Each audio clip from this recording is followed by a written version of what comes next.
Halo Sobat SG, Assalamualaikum warahmatullahi wabarakatuh. Apa kabar kalian? Gimana, masih semangat kan belajarnya? Jangan kasih kendor ya. Saya Hadi, pada kesempatan kali ini saya akan bahas Matematika Saintek SIMAK UI 2018. Ada dua soal yang akan saya bahas untuk Matematika Saintek SIMAK UI 2018. Soalnya apa aja? Kita lihat.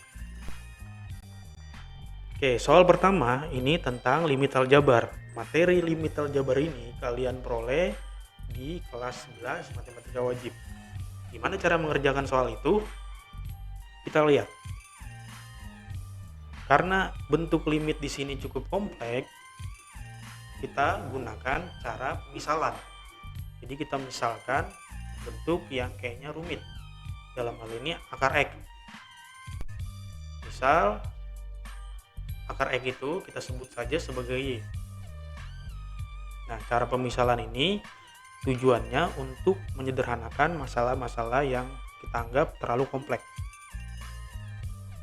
Nah, dari hubungan ini Y sama dengan akar X, maka kita peroleh bahwa Y kuadrat itu adalah X. Paham ya? Karena X-nya mendekati 9, maka Y-nya juga mendekati akar 9. Gitu. Karena Y-nya akar X kan, berarti Y mendekati 3. Paham ya sampai sini ya? Sehingga soal kita berubah menjadi limit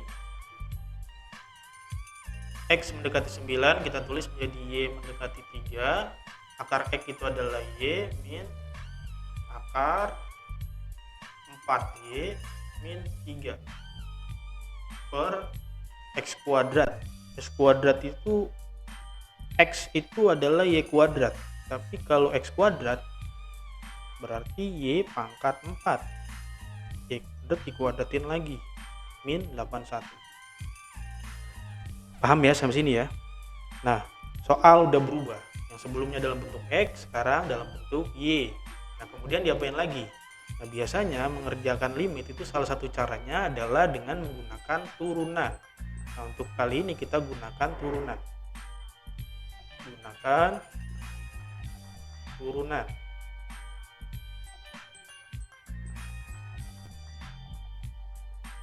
Artinya kita turunkan bentuk yang di atas atau yang namanya pembilang, dan kita turunkan bentuk yang bawah yang namanya penyebut.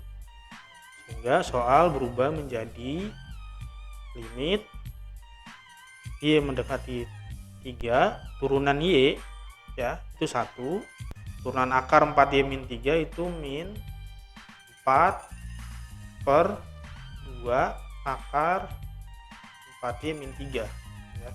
Ini turunannya ya. Yang bawah Y pangkat 4 turunannya adalah 4Y pangkat 3. 81 karena nggak ada Y nya berarti turunannya 0. Paham ya sampai sini? Nah, sampai sini terus kita selesaikan apa yang bisa kita selesaikan. Terus lagi limitnya, limit Y mendekati 3, 1, 4 dibagi 2 itu bisa jadinya 2 per akar 4Y min 3. Jadi 4 sama 2 ini bisa dicoret per 4Y pangkat 3. Nah, setelah kita turunkan, biasanya kita substitusi karena ini udah sederhana. Substitusi Y sama dengan 3. Ya, karena Y-nya mendekati 3. Maka diperoleh 1 min 2 per akar 4 kali 3 min 3 per 4 kali 3 pangkat 3. Dengan 1 per 1 min ya, 1 min 2 per 4 kali 3 12, 12 kurang 3 9, akar 9 per 27 kali 4, 4 kali 3 pangkat 3, 3 pangkat 3 itu kan 27 kali 4, 27 kali 4 itu berapa? 108.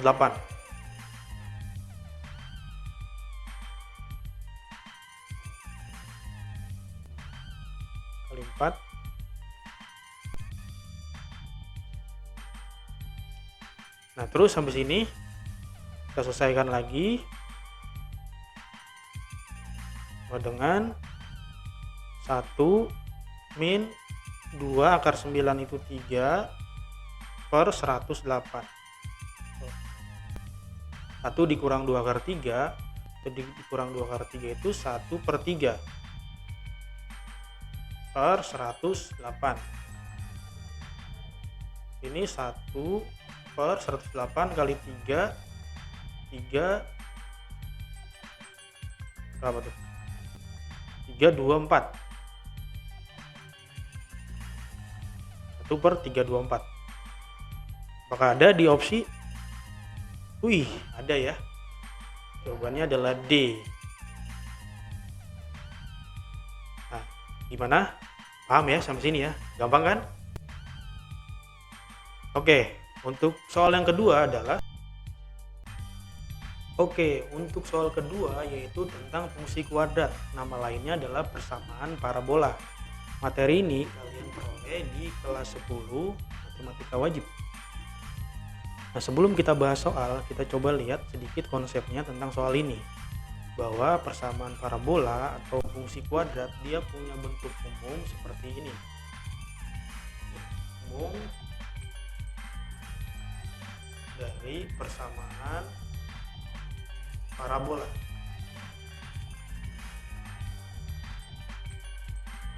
Y sama dengan AX kuadrat plus BX plus C. Ini bentuk umumnya. Dari bentuk umum tersebut nanti kita bisa melihat perilaku atau ciri-ciri kurva. Kurva yang selalu berada di atas X digambarkan seperti ini. Nah, kurva ini terjadi yang pertama itu ketika nilai A-nya positif. Yang kedua itu ketika nilai B kuadrat min 4AC-nya itu negatif. Nah, ini ya. Kondisi ini namanya definite positif. Nilai Y yang selalu positif, tidak pernah negatif. Nah, sekarang kita coba masuk ke soal.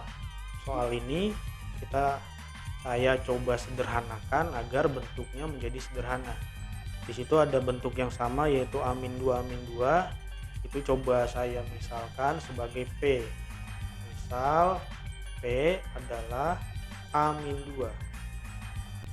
A-2 ini kalau dijabarin itu kan bisa ditulis A-1 min 1 gitu kan.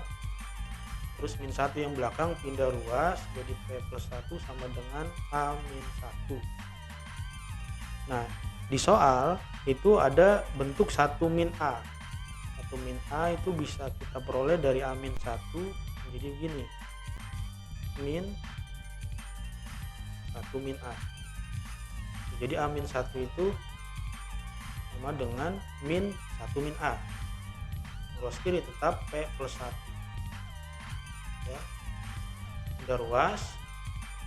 Minnya jadi ini artinya sama juga min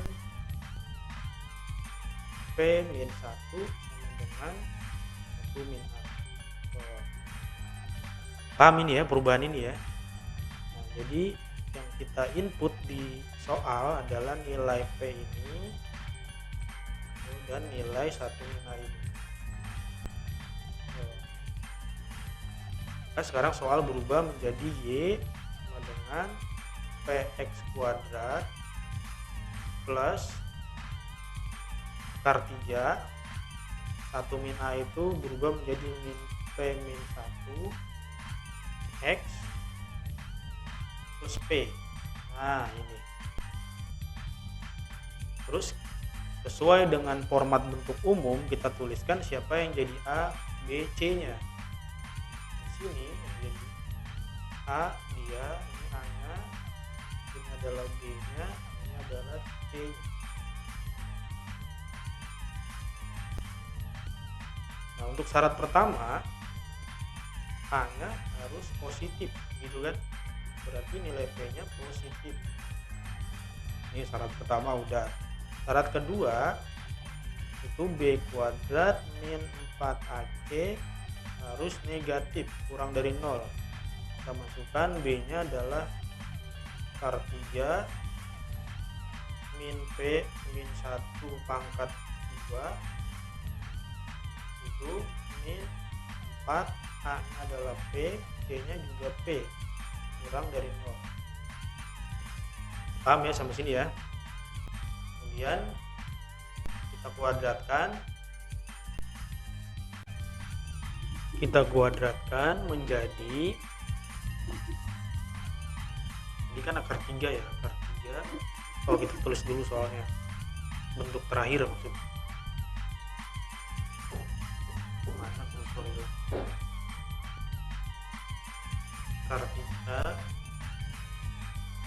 min P min 1 pangkat 2 min 4 P kuadrat kurang dari 0. Gini kan, kita kuadratkan, akar 3 dikuadratin 3, min P min 1 dikuadratin jadinya P kuadrat plus 2P plus 1 min 4P kuadrat kurang dari 0.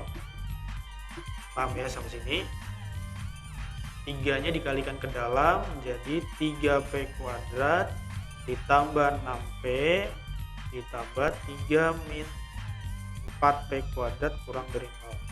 Kurangi yang bisa dikurangi, min P kuadrat plus 6P plus 3 kurang dari 0.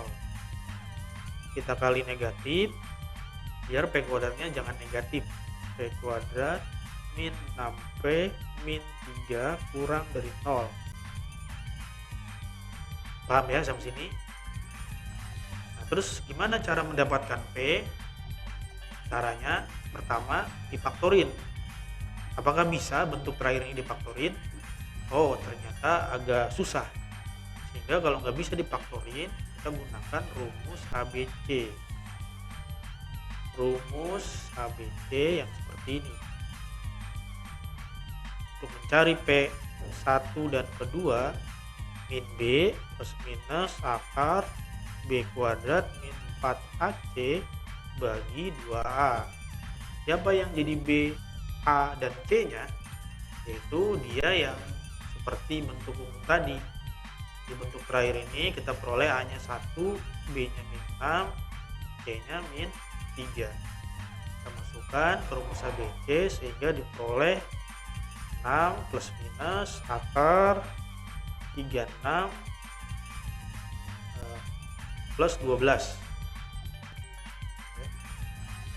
Min 4 kali min 3 itu plus 12 per 2. Paham ya sampai sini ya?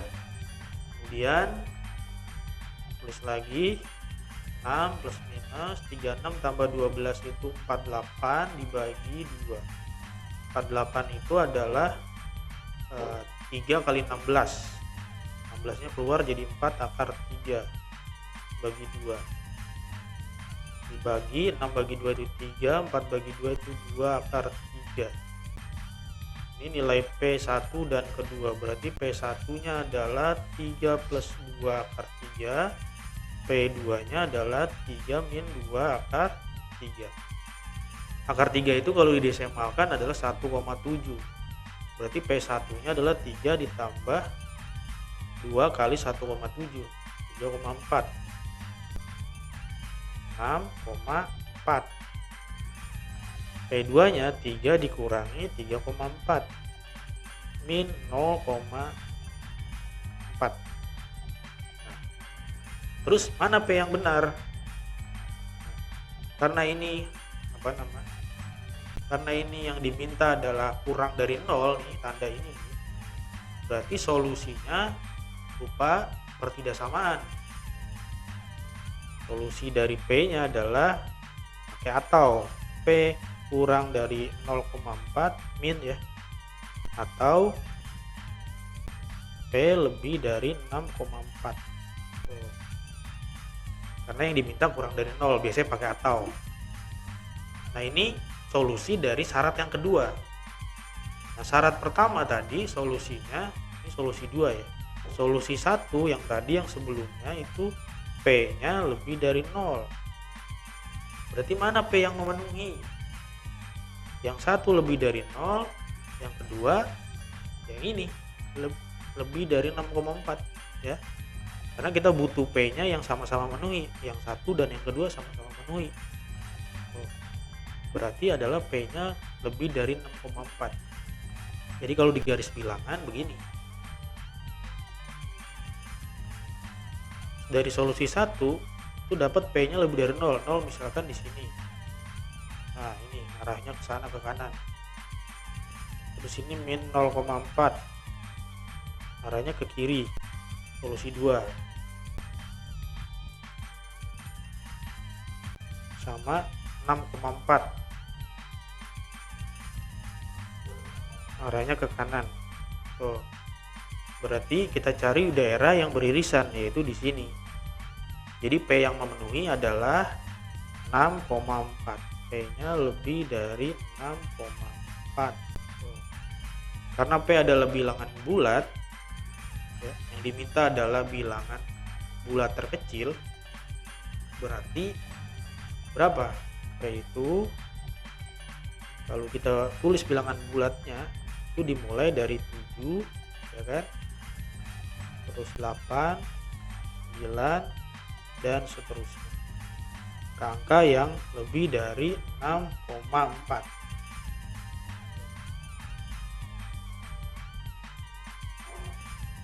Oke. Nah, bilangan bulat terkecil ya adalah 7.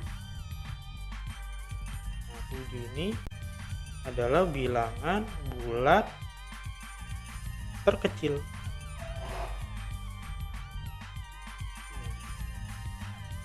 Jadi jawabannya adalah 7. Apakah ada? Kita lihat.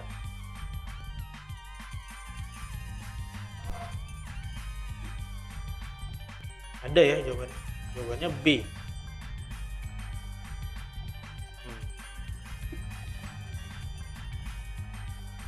Oke, paham ya?